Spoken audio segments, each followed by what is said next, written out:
unless you're regulated. When you're regulated, you could see possibilities. Now, this doesn't mean all rainbows. I mean, when we're talking about risk management here, you have to see the problems too, but you don't want to get stuck there. When you get in a dysregulated state, you're living in that future as if that's the only thing that's going to happen. Because like the zebra, you go into narrow focus.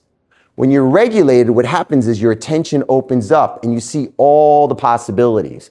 That's a difference. So again, it's a reflection. Am I dysregulated? I'm stuck on that future.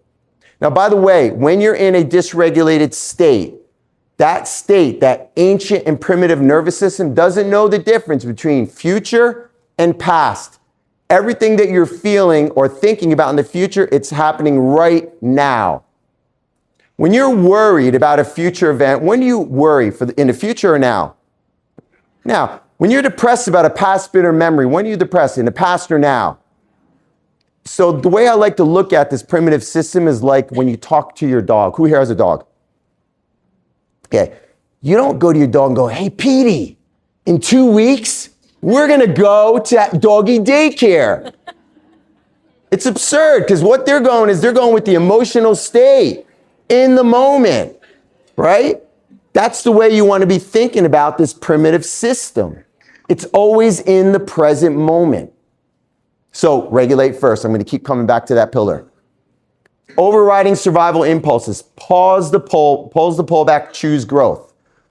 Our systems are wired to move away from danger, even if that danger or that resistance creates growth. We feel resistance, we move away. We're wired that way.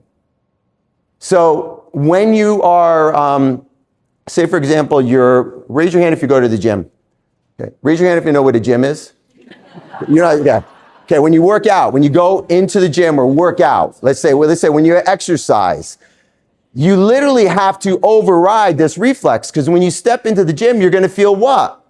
Resistance. So, and I'll talk about motivation in a second. You feel resistance and you have to move through it. So when you're regulated, you can see that when I move through this, there's going to be a positive outcome on the other side. That's when you're in a regulated state. So you're overriding that by pausing. When you pause, by the way, you start to rewire your brain and start to have metacognition. You start going, okay, I think I could do this, right? That's metacognition and it's a frontal lobe action. And then lastly, reframing, changing the lens, changing the feeling. Reframing. When you work out, when you exercise, you're always reframing. You have to because your body's resisting. So when you reframe things, you change the emotional tone of it. You change the way you look at it. You add new meaning to it. In order to add new meaning, you have to be in a regulated state. Otherwise, everything is catastrophic, everything is urgent, and everything has to happen when?